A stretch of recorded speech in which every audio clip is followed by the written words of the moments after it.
is cool.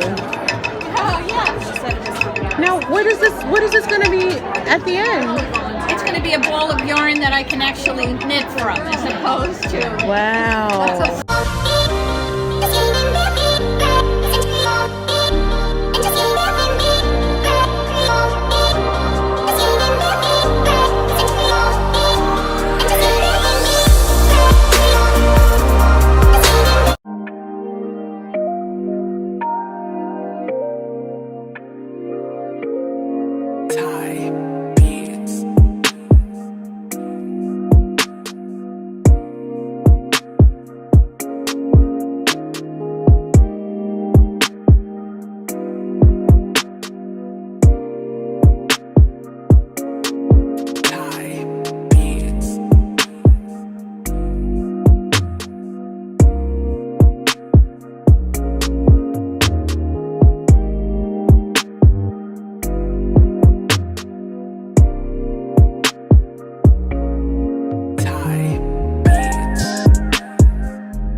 So you see, when you buy it like that, if you attempt to knit from it, it's gonna be tangling everywhere.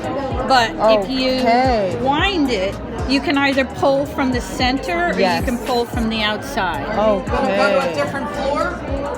Wow. Thank you for letting me in. You're welcome. Now, is this something that someone created? Okay, someone created it, but wow, this I've This never. a ball winder. There's Ball different kinds of winder. them, but evidently this manufacturer is here, and they're selling them. So Wow, you learn something new every day. Thank you.